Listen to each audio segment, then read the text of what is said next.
Are you sitting comfortably? Then we'll begin. We might not have the strongest team that the World Cup's ever seen, but we still come here to dream. Brazil. 4 years, 1 cup, turn the awesome up. I really love this world when the people sing thanks, money, for the real nice soccer. We're all coming together. We're gonna kick that soccer ball.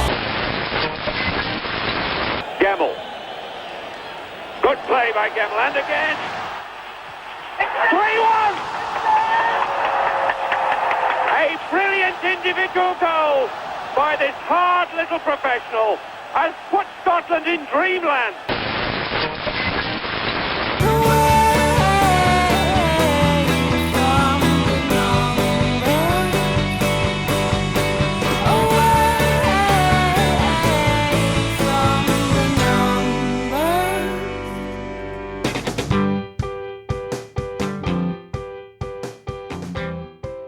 Hello and welcome to episode 68 of There's Still Time, the AFTN podcast. This episode is the first of, we don't know how many, but our special World Cup podcasts. And this one has very much a Vancouver Whitecaps feel to it. Over the last couple of weeks, I've been catching up with a number of the Whitecaps players just to get their favourite World Cup moments and memories and how they feel their countries are going to do over in Brazil this year. So we're going to hear from Iran's Steven Beitashour, who did a conference call with media in Vancouver on Thursday, and we're going to play you the best and most interesting bits from that. We're also going to hear from Gershon Koffie, who's going to talk about Ghana's chances this year. And of course, Ghana are in America's group, so the flip side of that, we're going to speak to an American, just for equal balance on the podcast. So we're going to get Erik Hurtado's thoughts on the States, what it would mean to him to play in a World Cup, and what his earliest memory is for a World Cup, because he's just a young whippersnapper himself. And we're also going to hear from Pedro Morales, a translated interview that we did just before the World Cup break. He's going to talk about Chile's chances and just some of his favourite Chilean memories and how he came close to playing in the last World Cup for Chile. We have some other audio from players and management recorded as well, but we did those for a feature on MLS Soccer. We're not sure if they're going to be used or not, so we're kind of checking that out. If not, you'll hear them in a future episode of the podcast. We're also going to get some of my views on the World Cup and some of my favourite memories from years gone by, and AFTN writer Jay Duke is also going to share some of his. So enough of my waffling and introduction, let's just get into the thick of the action. So the World Cup kicked off today, Thursday. Bit of an anticlimax in the end. It wasn't a fantastic opening game.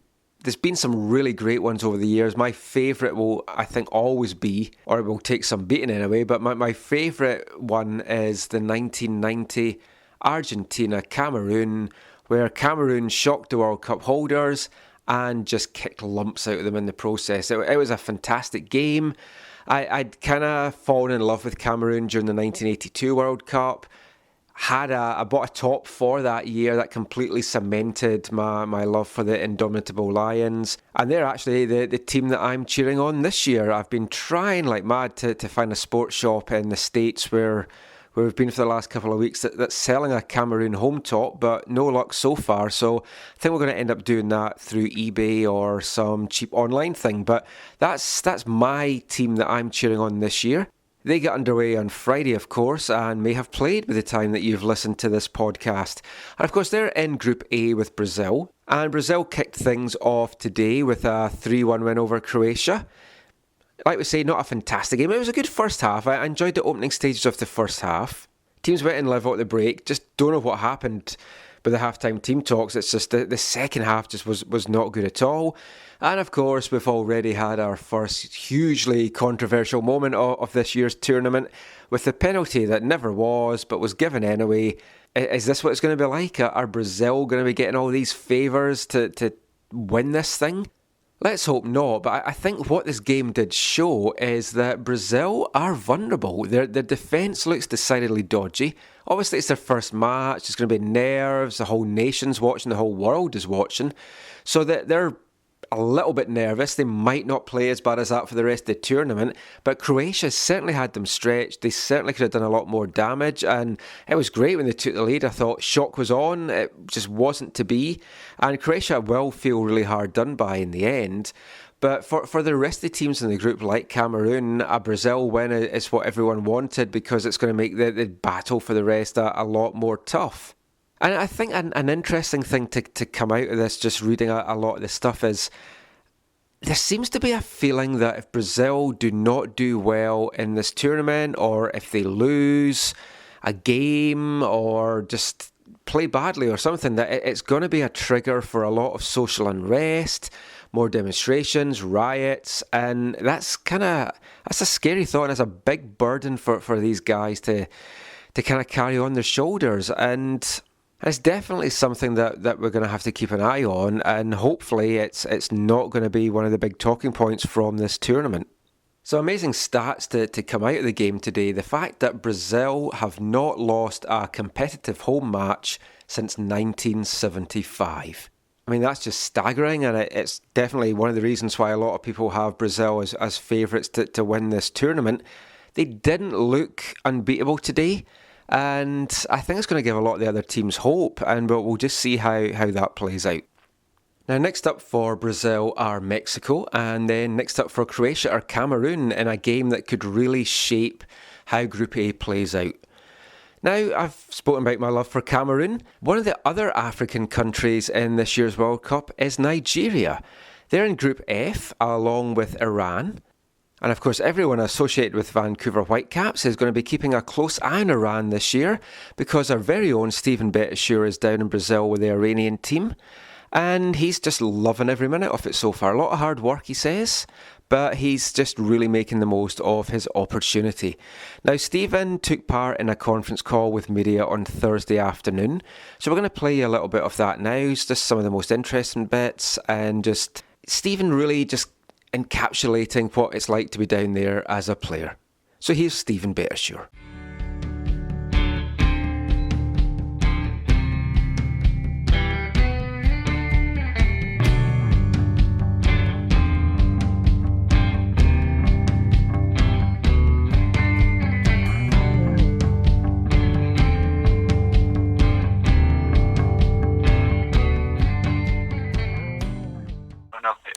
Right away, but yeah, I think a few days later, as we got closer, and especially when we landed in Brazil, everything really hit me. And I told them yesterday, I told Farhan yesterday that when we were about to land in Brazil, just seeing the country right before we landed, that feeling right there was just I'll never forget. And it's really exciting. It's been great.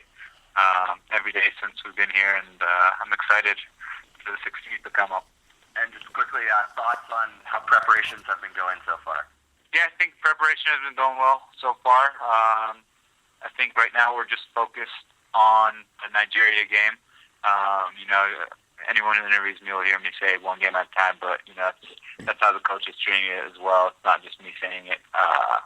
Right now we're doing everything in our power to really prepare tactically for them. They're a strong team, they're a fast team, they're a tall team. So I think the coach has done a great job of preparing us for that. And every day that we train is just preparation for that first game. So everyone knows you want to start off on the right foot in the World Cup. So hopefully we can do that. Yeah. So obviously the games just started today with Brazil and Croatia. It was a great start. We didn't get to see any of the ceremony and anything with halftime show or anything, but we were able to watch the game because we had practiced ourselves. But we were able to watch the game, and it's exciting. Anytime you see something like that, you see the crowd and the passion, especially being here. Beforehand with all the fans and all the people in the streets wearing the Brazilian shirts and supporting their country. It's definitely exciting, and I'm sure that tomorrow and the day after that, and then the day after that until our game, it's just going to be exciting and fun to watch games. And you kind of, you study at the same time because we're here to do a job. I think as far as our game coming up, we've done a great job preparing for it. Our last game was against Trinidad and Tobago, which is similar style to how Nigeria is going to play, and I thought we executed really well. I thought we played as a team. We were together, organized, and hopefully we can play that same way against Nigeria and get a good result.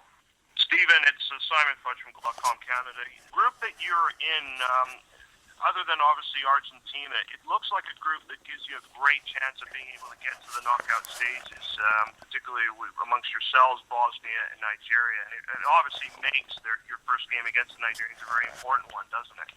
Yeah, I mean, I definitely think Argentina is the favorite amongst everybody you ask, and they do deserve it. They've been a great team, and it's not just hype for nothing. So I think everyone expects that out of them, but I definitely think you're right, and I think that the second spot out of our group is up for grabs, and we've got 300 teams that are trying to win it. So that's why it's so important for that first game to start off on the right foot.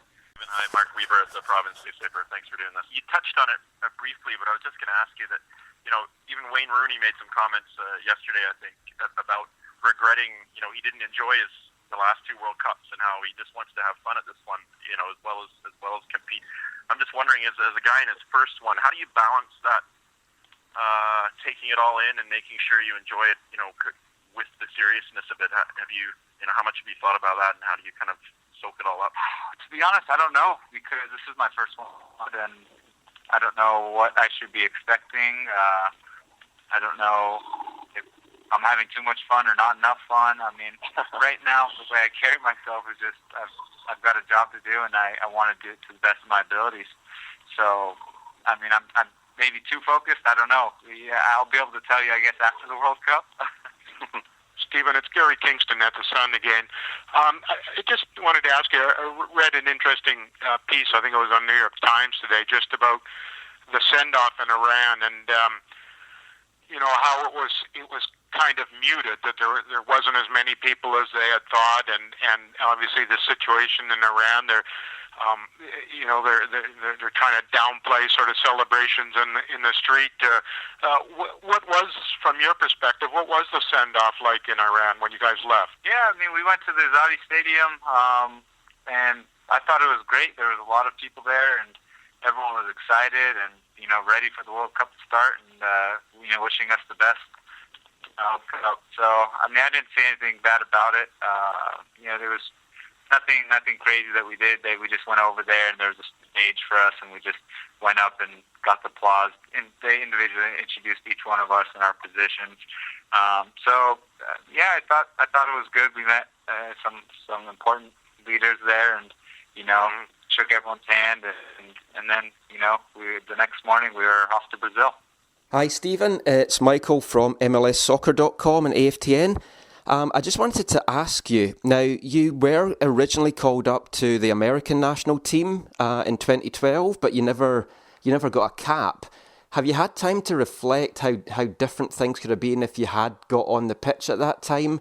And what was behind your decision in the end to accept the call up to Iran? Yeah, I don't think I've thought about it too much. I think right now I'm with the Iranian national team, and all my focus and energy is going to them. And I don't want to kind of look back at what if too much, because then I'll get distracted and potentially not play to my capabilities over here. So I'm just trying to stay real focused with Team Elite. And so behind the decision, it was kind of a long process. I don't know if you know, but I've mentioned before that in 2011 I was contacted by the Iranian national team, and that was well before the U.S. national team. So it was a process that we were going through, and the whole time I thought, okay, this is the national team I'm be playing for, because they were so interested. Unfortunately, it took a while to get all the paperwork and to get back and forth, and they just showed their interest in 2011, said we're going to be watching you, and so we started all the paperwork, and then all of a sudden I got a surprise call from the U.S. national team. So it was no paperwork that I had to go through. It was just, hey, would you accept our call? And I said, yeah, this is international level, acceptable at a stage, of course I'll accept the call. So it was one of those things I didn't get capped, and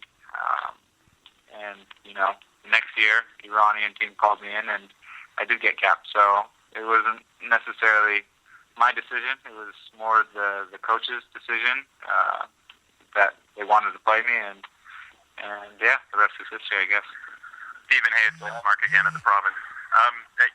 We've read a little bit over here about some of the plush accommodations for the big teams and how Iran is stuck at an airport hotel that's in a neighborhood that's been described as gritty and other things. Can you just sort of give us a description of your training camp surroundings and where you're staying? Yeah, man. I didn't know that's what they were calling it. I actually thought our hotel was really nice, to be honest. But we stay at the hotel. We have our training facilities at the Corinthians Training Center. It's really nice. I guess Ronaldo had it renovated in 2011, and I mean it's beautiful. It's real big. They got a ton of fields. They have a nice gaming area where you can play pool or ping pong or just watch TV. They have a nice gym over there. So most actually done over there. Yesterday I was talking to Farhan, and he asked what the city like. And I told him, to be honest, I could tell you what the hotel's like, and I could tell you what the field is like. That's all we really do. Most people think we're on vacation, but when I come to play soccer anywhere, even in the MLS, I'm there to work, and I could tell you what the hotels and the soccer field look like. That's about it. Yeah. Hey, Steven, it's Farhan here from the Whitecaps. I guess my question for you is, obviously a lot of us in Vancouver haven't seen the Iranian national team play, so what kind of team are you guys? What can we expect from your guys' team? What? You haven't seen the Iranian national team play? Come on, man. Sorry. We're a good team. I think we're real organized defensively. If you look at other teams and you look at the individual players, they have definitely superstars. I don't necessarily know if we have superstars, but we definitely have a team. And anytime you have that, I'd say a team can beat individuals, and I think everybody would agree with that. So I think our camaraderie is really building, like I mentioned earlier, and I think if we can take that to the first game and build momentum, I have pretty good faith in ourselves. Hi, Stephen. It's Michael again. Just another quick one from me. Up until just now, like when you've been watching previous World Cups at home, what has been your favourite World Cup memory in the past, and what's the first World Cup that you actually remember watching at home? I think the 98 World Cup with Brazil, my favorite player being Ronaldo, the Brazilian Ronaldo. I think that was really the first real memories I had of watching the World Cup, and I remember having the FIFA game, World to World Cup 98. Just everything about that year, I really remember about, the Brazilian team. And I actually just found out today they were showing obviously on the footage on TV is all about the Brazilian team. 94 was Ronaldo's first World Cup, and his number was 20, and that's my number. And it's just crazy how something like that, coincidence, that would happen. I just think it's funny. But, yeah, I think that was the first one, 98. That's great. Thanks, Stephen, and good luck. Thank you.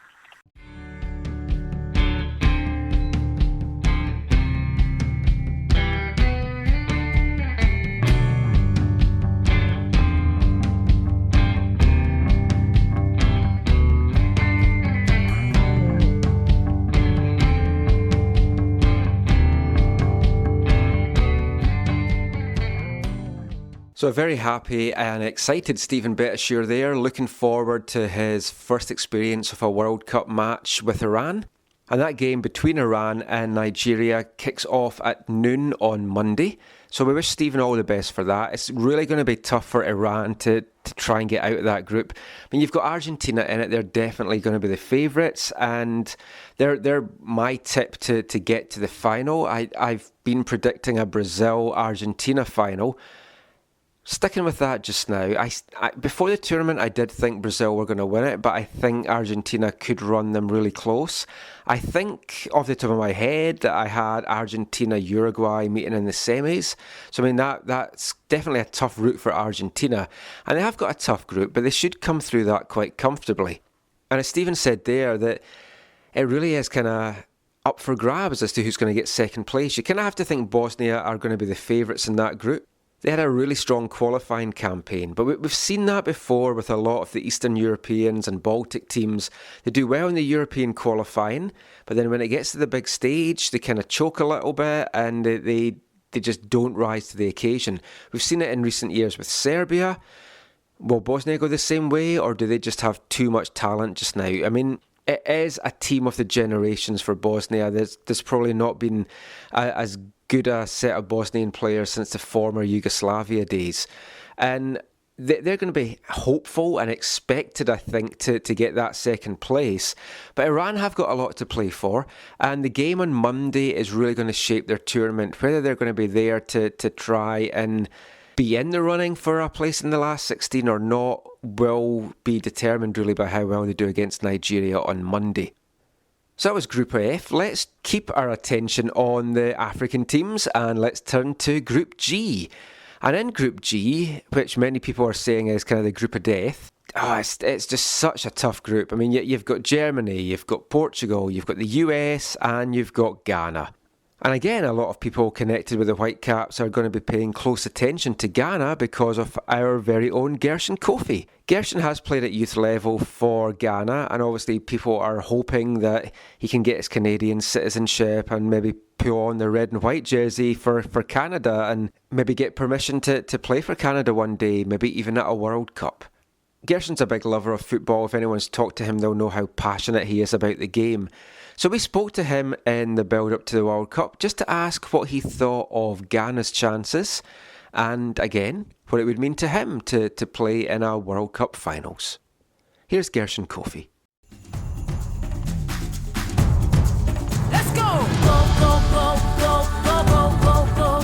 Ghana, go, go, go, go. Come on, everybody. Go, go, go, go, go, go, go, go. Blasters, go, go, go, go. First thing, are you looking forward to the World Cup that's coming up? Yeah, I can't wait to watch. And how do you think Ghana's going to do this year? They're in a really tough group beside Germany, America and Portugal. I think it's a tough group because Germany and Portugal, they wanted to be in the final. Ghana and US, they've been playing last two World Cups, and so they are World Cup rivalry with Ghana and US. So it's going to be a tough game, and the rest are good teams too. Do you think, well, obviously the game against America is going to be the big one. Do you think Ghana's got a chance of qualifying from that group? Yeah, it depends on the first game. If you can, in every tournament, if you can win your first game, it gives you boost for the second game. But hopefully Ghana win the first game and see what happens. Now, obviously there's a lot of American guys in the locker room. Are you going to have a little bit of friendly rivalry with them? Yeah, before the game. But we still, we're a big family, so it's just a fun thing to do.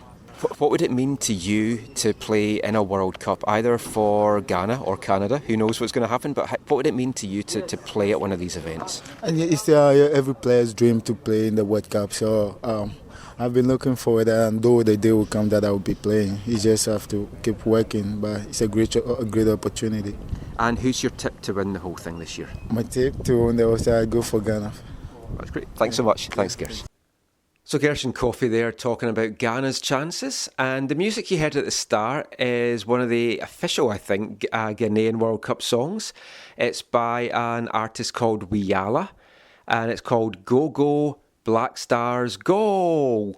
And you can actually download that for free from Wiyala's website. Have a look on YouTube for it as well, and the links are there for the download. Now this is going to be a really tough World Cup for Ghana. Monday's game kicks off 3 o'clock, so it's right after the Iran game for those of you that wanted to watch that and just have a wonderful Whitecaps related Monday of football. And that's really the make or break test for both sides. This has to be the game that Ghana really hope that they can get the win in, and then just hope that they can get something from their other two games. And I think they will. I think they will get the win over the US. I personally don't think that the US are actually going to get a point in this year's World Cup.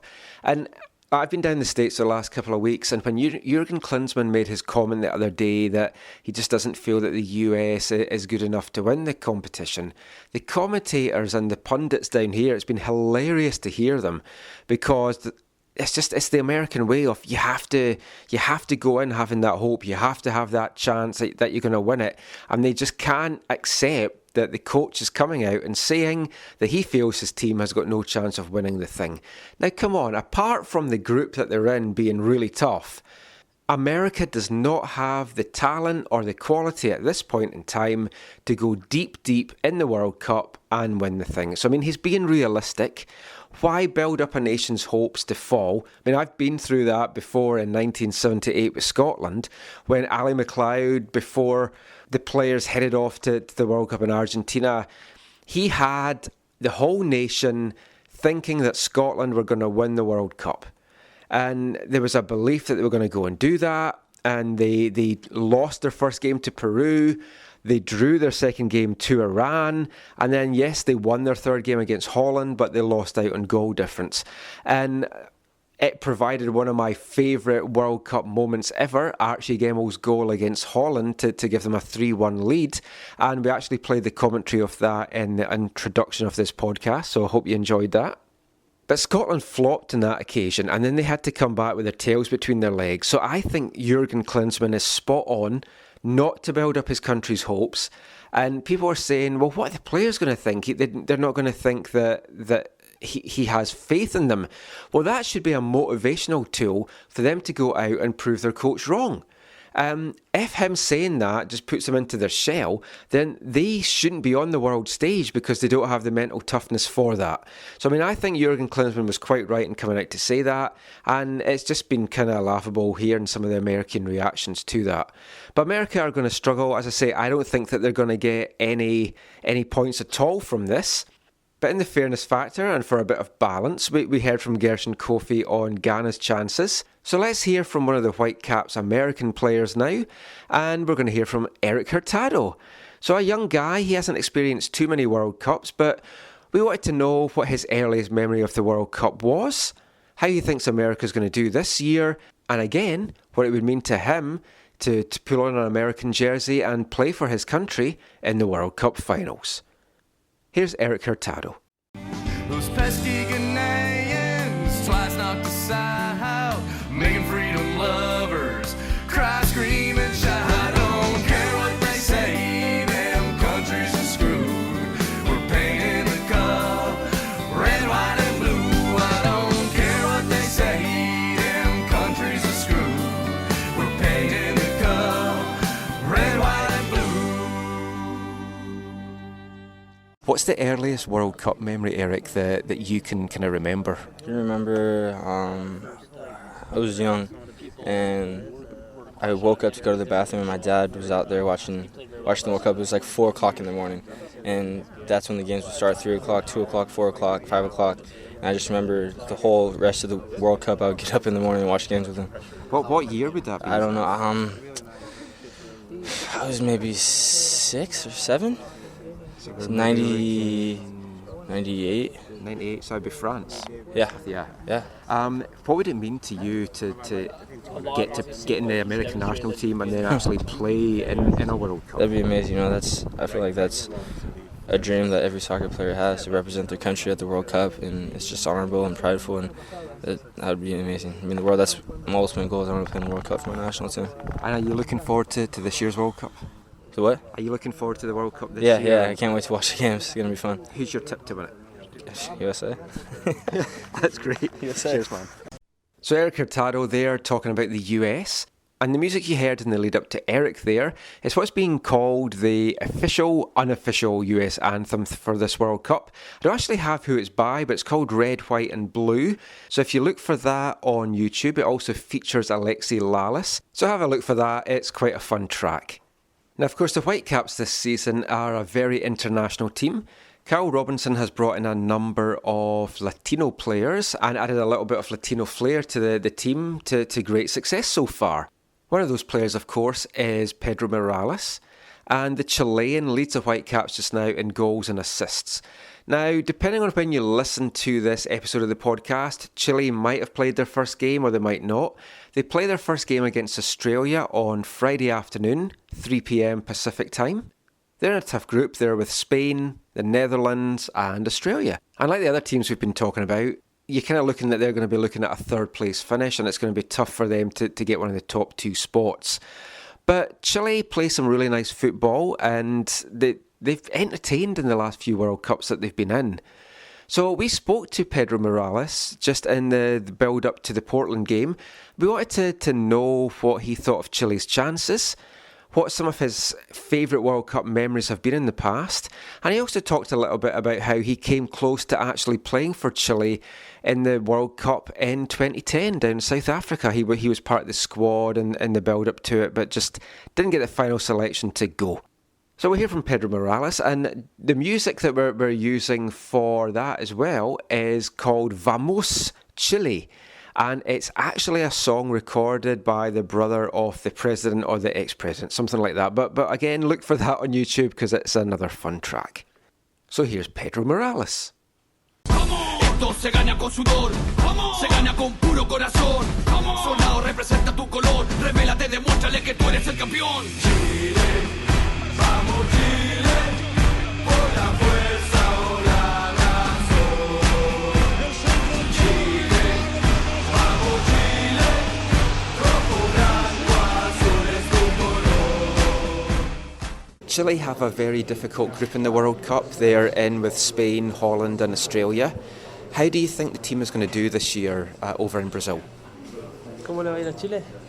Yo encuentro que la vive bien, hay mucha esperanza de la gente chilena, hay mucha expectativa de la selección porque hay muy buenos jugadores que están pasando por gran nivel, entonces yo creo que podemos clasificar a la otra fase del Mundial. I think we'll do well. I think we'll make it out. We'll make it out of the group stage, and really we have a lot of good players playing at really high elite levels, and the people are behind us. And like looking back at the World Cups over the years, what is one of your earliest memories of watching a World Cup, either Chile or just in general? Like, if someone was to ask you what your favourite World Cup memory was, what would that be? Bueno, yo creo que me gustó mucho la que viví cuando estaba jugando Zamorano y Sala en la selección. No me acuerdo en qué país fue ese mundial, donde jugaron muy bien, hicieron muchos goles, y después la última con Bielsa, que tuve la oportunidad de haber estado antes de la nómina final, haber estado dentro del grupo que podía ir al mundial, pero lamentablemente no fui. Two kind of moments stick out. Firstly, when Salas, Zamorano and Salas were playing together, and also the last World Cup when I was with the team with Bielsa, where I was with the team leading into it, and I just didn't make, unfortunately, didn't make the last cut. And what would it mean to you to play in a World Cup at some point? Si fuera, no, la verdad que es un sueño que todo jugador quiere conseguir, haber jugado una Copa Mundial, entonces no sé si podré jugar la próxima, pero en esta Copa no tengo chance de poder ir, así que espero tener quizás más adelante una oportunidad. It's obviously every player's dream. It would be amazing. Maybe I still have a chance for the next one, but obviously this one has gone by me, but yeah. And very last thing, who do you think will win the World Cup this year? ¿Quién cree que va a ganar? No digas Chile. Brasil. Gracias. So Pedro Morales there, translated by John Poley. Wanted to keep the Spanish-speaking stuff in just so that it gave a bit of an extra flavour to it. And if anyone listening to this can speak Spanish, you can let us know how well John did with the translation. So that's all we're going to hear from the Whitecaps players for this episode. As I say, we might have some more to come, depending on whether the stuff's used on MLS Soccer or not. So keep tuned for that. Let's turn our attentions now to what some of the AFTN team think about this year's World Cup and some favourite memories for other ones. Now, for me, I worked out this is actually going to be the 10th World Cup that I remember watching. I might have watched 11, I just don't, in my memory banks, cannot really pull anything out from the 1974 World Cup. Pretty sure I watched it. I watched a lot of football at that time with my granddad, and I'm pretty sure that some of the memories I have of then are just from things I've seen in recent years. I don't really remember sitting down and watching any of those games as such. For me, the first World Cup that I remember, and I was talking a little bit about it earlier, was Argentina 1978. Like I said, Scotland went into that one full of hope and expectations and came home with their tails between their legs. One of the good things, of course, that came out of that from the Whitecaps' point of view is Willie Johnson's drug shame when he was found guilty of taking a banned substance and was sent home from the World Cup. Kind of hounded out of Scotland as a result as well, and ended up in Vancouver playing for the Whitecaps, where he's become a legend with some legendary tales to match. So at least one good thing came out of Scotland's failure in 78. I just remember watching that game. I was on a family vacation and we had rented a house in a little beach resort called Ely in Fife. And we were there for a month and we just had an old black and white television that was in the house that we had rented.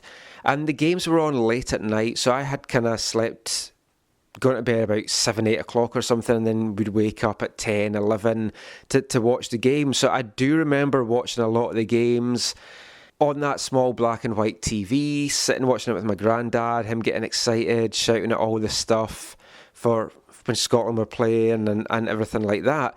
And that's what the World Cup does. It brings families together, it brings friends together, and it just brings you all these memories for years to come.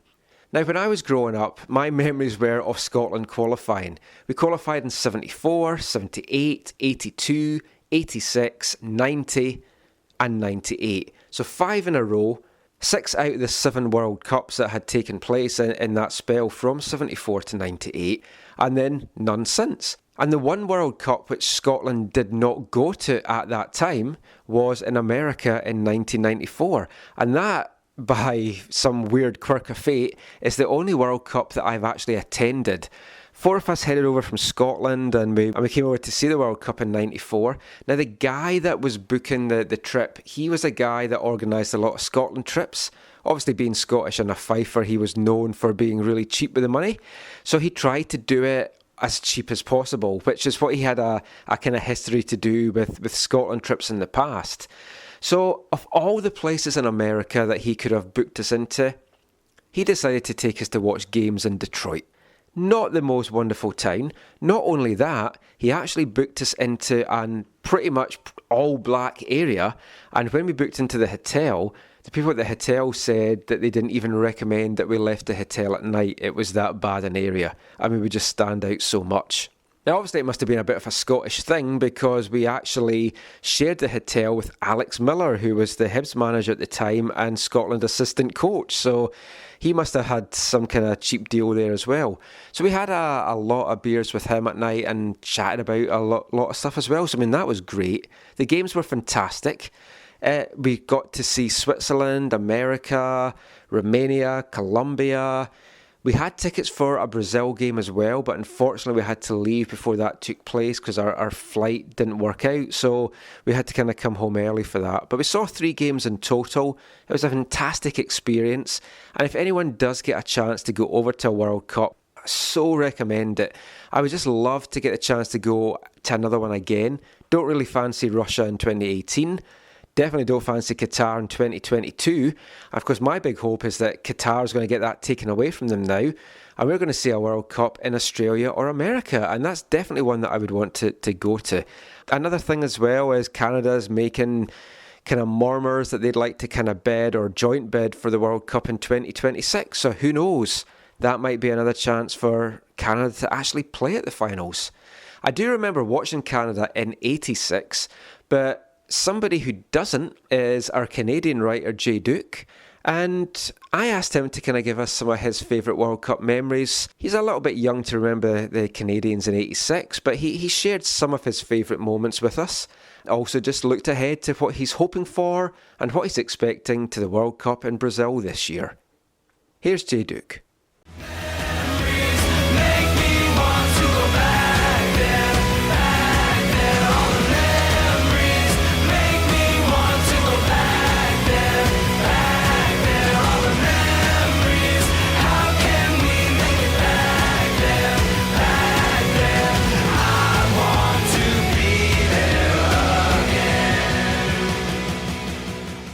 Here we are, the World Cup.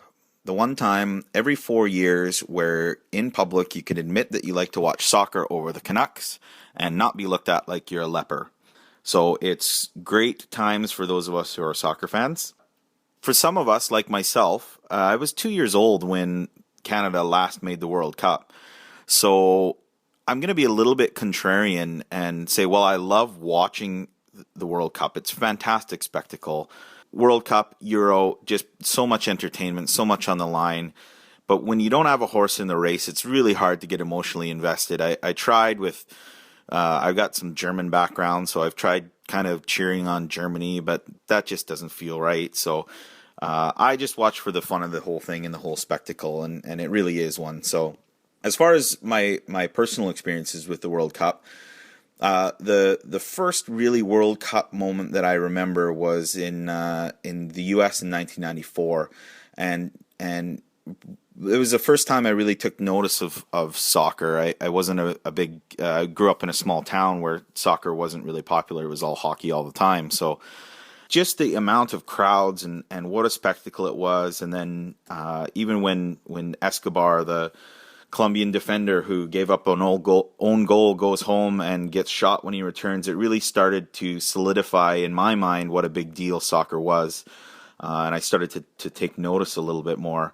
Not only that, just what it meant to people around the world, and how it became a little bit more of a household sport in the U.S. after that. As far as my favorite World Cup memories, being as Canada hasn't had any since I have had consciousness, the thing that everybody loves an underdog story, and what was fun for me was watching Korea in the 2002 World Cup, making their surprise run to the semifinals and beating Italy and Spain on the way. I know some controversy, but either way, it's always good to watch the underdog prevail. As for the 2014 World Cup, everybody's picking Belgium as their dark horse, and which makes it kind of seem a little silly if that's not really a dark horse then anymore if everybody's picking them. So I'm going to go a little farther off the board, and I'm going to say Croatia is my dark horse pick, mostly because they have a relatively easy group with, other than Brazil, obviously. I think Mexico is in pretty rough shape right now, and I think they could beat both Mexico and Cameroon and come out of that group. And then you never know in a one-off game. They'll go against Group B, so they're going to have a tough game there. But you never know what happens. It's a World Cup. They have some good talent with the likes of Modric and Mandzukic, and so they have some top level talent, and so they could do some damage in a single game. So they're my dark horse pick. To take it all, I will say Argentina. I know everybody loves Brazil right now, being at home, but I think the pressure will get to them. Whereas Argentina is still familiar with the atmosphere, they're familiar with the setting there, and anytime you have so much top-end talent up top with Messi and Higuain and everyone else there, they really have a potent team, a group that they should easily get out of. So Argentina is my pick to go all the way and win the World Cup. So that's it from me. The one thing that we can all agree that we're hoping for at this World Cup is less vuvuzelas. Have fun, guys.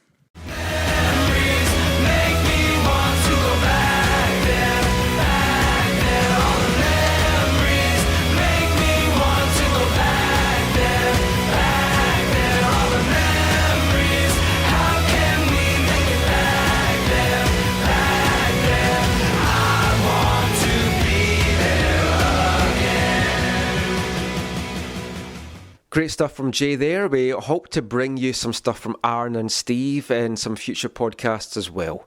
Now, some of the things that Jay said there, just kind of brought back more memories for me. Some of my favourite memories that I've had from watching the World Cup over the years. I mentioned Cameroon winning in 1990, Roger Milla doing his dance, all that kind of stuff against Argentina, and the big run that they had, almost knocking England out as well. I mean, that's another great memory for me, all the horrible mishaps that's befell England over the years. Hopefully we're going to see that again this year as well, and they won't even get through the group stages. Definitely have to dig out my Anyone But England t-shirt that I've had for a couple of years now. Now, the recent World Cups, they've not been as exciting for me. Part of that is really because Scotland haven't been in it, but also I used to love watching the minnows, and apart from maybe Korea, Japan in 2002, the minnows really haven't gone on great runs, and there's not been a lot of great stories to come out of it. In recent years, it's been a lot of the big teams, the big names, the big stars that have done well in the World Cup. And I know that's what the majority of people in the world want to see. For me, I want to see minnows. So my big hope for Brazil this year is that we get some entertaining, free-flowing football. Not too many dives, not too many play acting, some big shocks, some unexpected teams getting into the last 16 and really deep in the tournament. That's what I hope to see. Share your thoughts with us as well, either on the comment section of this article or send us some tweets, and we'd love to hear from you. Just what your favourite World Cup memories have been over the years, what you're hoping to see this year as well. So you can follow us on Twitter and send us all these messages at AFTN Canada. Send us an email at aftncanada@hotmail.com. And of course you can read all our stuff on AFTN on Canadian Soccer News. That's aftn.ca, canadiansoccernews.com. And although it's quiet in Whitecaps land, the Whitecaps are going to be back at training on Monday, so we'll have some stuff on that. So you'll also be able to read our Whitecaps stuff on AFTN. I'm the beat reporter for the Whitecaps on MLSsoccer.com just now, so watch out for my stuff on that. I also do some stuff for the Whitecaps for Soccerly.com, so check that out as well. And they also have a lot of really, really good World Cup coverage this year. Steve Clare, one of the editors on the site, and a few of the other guys are down in Brazil, so they're going to be bringing you some first-hand coverage as well. So that's it for this episode of There's Still Time. We've been playing some World Cup music in this podcast at the introduction and the build-up to some of the player interviews. So I'm going to play you out with one of my favourite World Cup songs of all time. From 1982, the Scotland World Cup team, I Have a Dream. So until next time, thanks for listening. Take care. Mon the Caps. And mon Iran and Cameroon as well. Bye everyone. Away in the distance, I can just make out this ball coming in from the left, and I'm starting to run like hell, and the voice is getting louder and louder and louder, crying, "Hey Biggin, got your step!"